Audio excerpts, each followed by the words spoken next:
anterin aku ke bank. Oh iya, bentar Mbak, ini aku lagi baca nih tanggung.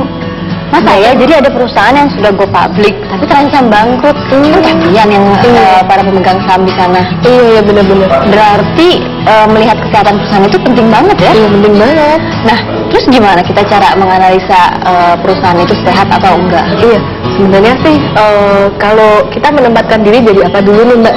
Kalau kita jadi trader, kita melihatnya tuh sebenarnya kita lihat jangka pendeknya aja, kita lihat grafiknya, kita melihat untuk kesehatan perusahaan tuh bukan nggak penting ya, tapi nggak diutamakan. Yang penting adalah tren jangka pendeknya. Nah, tapi kalau kita menempatkan diri sebagai investor jangka panjang, maka melihat kesehatan perusahaan itu sangat penting sekali, yaitu dengan analisis fundamental.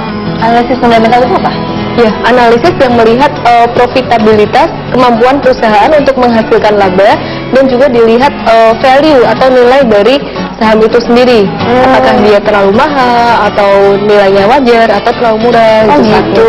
Nah, ini berarti bisa dijadikan acuan tidak kalau perusahaan yang harga sahamnya naik, berarti itu perusahaan sedang sehat-sehatnya gitu? Oh, enggak juga, belum tentu. Jadi gitu kalau ya? harga saham naik, itu bisa jadi karena yang pertama, mungkin hanya karena faktor jangka pendek ya. Kalau dia naiknya short term aja, bisa jadi karena faktor internal atau eksternal ya, hanya jangka pendek aja. Tapi kalau kita melihat dia naiknya jangka panjang itu konsisten, terus naik, itu biasanya fundamental perusahaan bagus, dalam arti dia bisa mampu menghasilkan laba secara konsisten.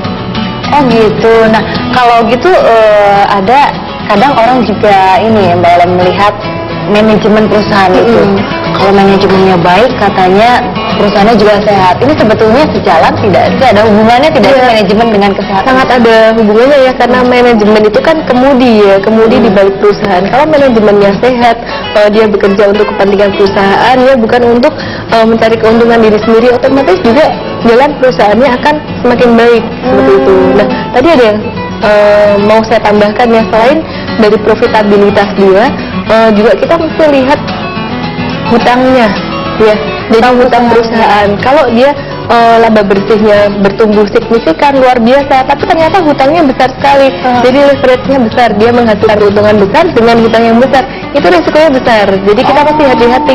Untuk long term investor sebaiknya hindari perusahaan yang punya debt to equity ratio itu di atas 0,5. Di atas 0,5 ya.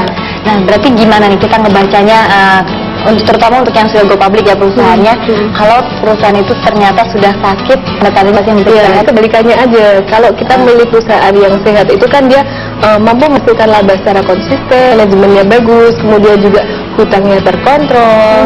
Nah, kalau kita baca kemampuan dia menghasilkan laba mulai melambat atau mungkin malah rugi. Jadi pertumbuhan labanya dulu tumbuh konsisten, sekarang tidak ada pertumbuhan atau malah rugi. Atau dibalik itu hutangnya semakin membesar dan tidak terkendali. Nah, itu mulai kita harus hati-hati, terutama untuk long term investor sekali lagi. Gitu.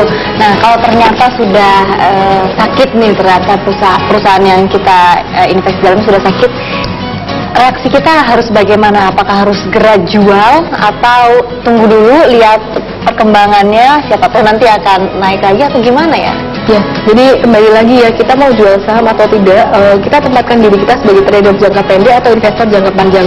Nah, kalau jangka pendek sekali lagi kita nggak perlu memperhatikan hal seperti ini. Yang kita perhatikan adalah trendnya jangka pendek. Tapi kalau kita sebagai investor jangka panjang, mindset kita adalah membeli bisnis.